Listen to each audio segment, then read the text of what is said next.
Year 4, welcome to day 2 of English. We're talking about wolves and we're reading a story, The Wolves in the Walls, written by Neil Gaiman and illustrated by Dave McKee. Now, did you enjoy the story yesterday? Did it make you intrigued? Did it make you want to find out why the wolves were in the walls and why the parents and the little boy were so scared about the wolves being in the walls? The wolves finally came out of the walls, didn't they? So we need to know what actually happens. So let's read on, okay? So this is where we left off. The wolves came out of the walls. "Oh no!" shouted Lucy's mother. "The wolves are coming out of the walls!" shouted Lucy's father, picking her up and running down the stairs with her and his best tuba in his arms. "It's all over!" shouted her brother as he fled down the stairs beside them. The family went out into the back door and into the garden.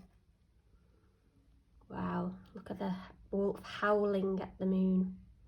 They huddled at the bottom of the garden that night. The lights were on in every room of the house. Back in the house, they knew the wolves were watching their television and eating the food from the family's pantry and dancing wolfish dances upstairs and down again. So they think they're having quite a good time in their house. So what's Dad saying now? "We should go and live in the Arctic Circle," said Lucy's father, "where the houses are made with walls of ice and snow, and there's nothing but polar bears and seals for hundreds of miles. When the wolves come out of the walls, there's nothing else you can do." Said Lucy. "We must go and live in the Sahara Desert," said Mother, "where the walls are covered with tent silks and flap in the hot wind, and there's nothing but camels and desert foxes for thousands of miles." "Blah," said Lucy. "I think we should go and live in outer space," said her brother. "We could live in an orbiting space station with metal walls and lights on them that blink and flash, and nothing but fossils and squashooks for billions of miles." "What are fossils and squashooks?" asked Lucy.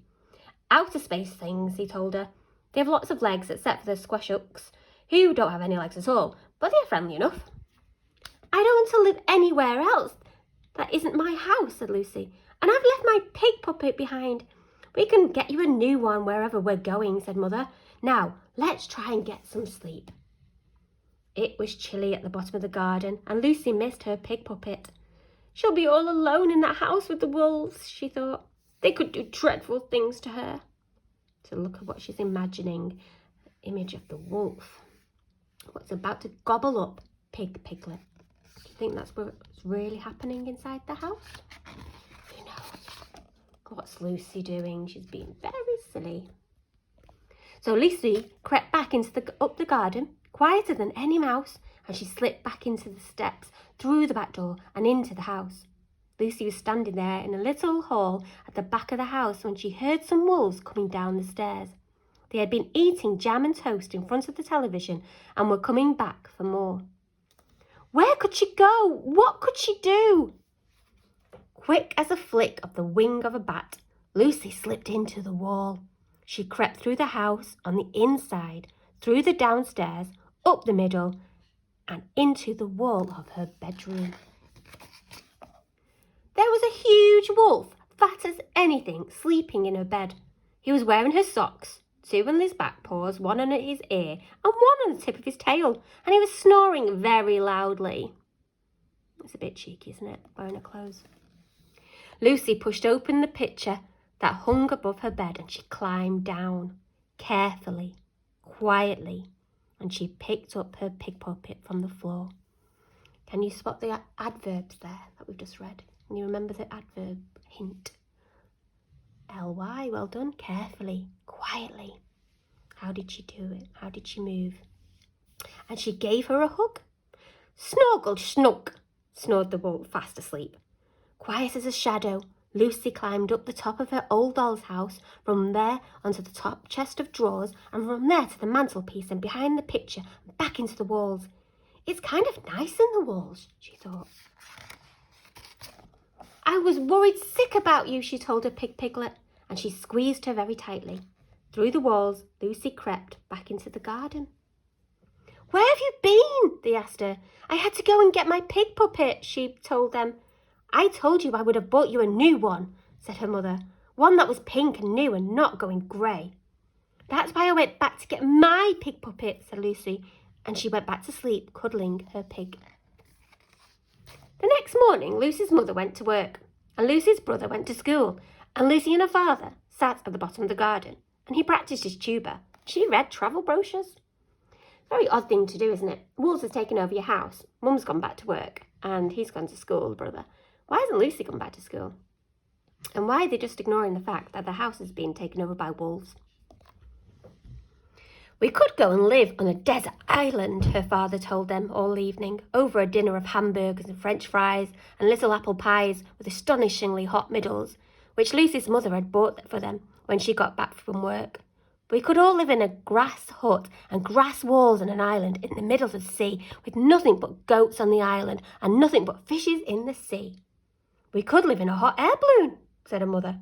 We could live in a tree house at the top of a very tall tree, said her brother. Or we could go back and live in our house again, said Lucy. Lucy's the only one with a solid plan. Why should they let these wolves take over their house? What? Said her father. What? Said her mother. What? Said her brother. What? Said the Queen of Melicia, who had dropped by to help with the gardening. I don't know where she came from. Well, said Lucy, there's lots of space in the walls of the house, and at least it isn't cold there. What about the wolves? Asked her father. They are in the house, said Lucy, not in the walls. Lucy's mother and father and brother grumbled and frowned. Still, none of them wanted to spend another night sleeping at the bottom of the garden.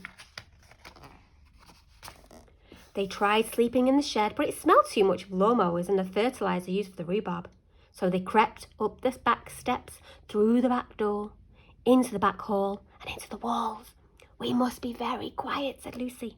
But the wolves were making such a noise that no one could have heard them anyway. The family crept through the walls of the house, peeking out through the eye holes of paintings and through the cracks of things. There were wolves watching television and eating popcorn.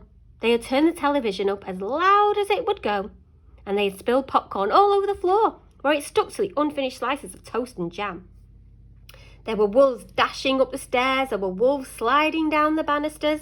Some of the wolves had put their family's nicest clothes on, but they had to make big holes in the back for them, for their tails. The family went to sleep in the walls. These wolves are very cheeky. In the middle of the night, something woke them up. The wolves were having a party. At least they know how to have a good time. They were singing and dancing and telling jokes. One of the wolves was playing her brother's video games and was beating all the high scores. Two of the youngest of the pack of the wolves had got into pots of Lucy's mother's homemade jam and were eating it straight from the pot and smearing it on the walls.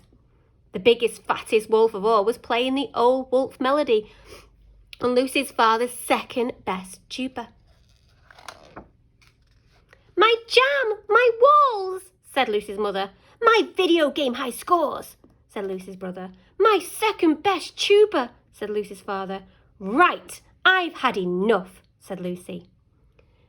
There wasn't much in space between the walls, just an old broken chair. Lucy picked up a chair leg. You know, I've had just about as much as I can take of those wolves too, said her father, and her mother, and her brother. Each of the family picked up a broken chair leg. Ready, said the mother. Ready, said everybody else. And... ah! howled the wolves. The people have come out of the walls.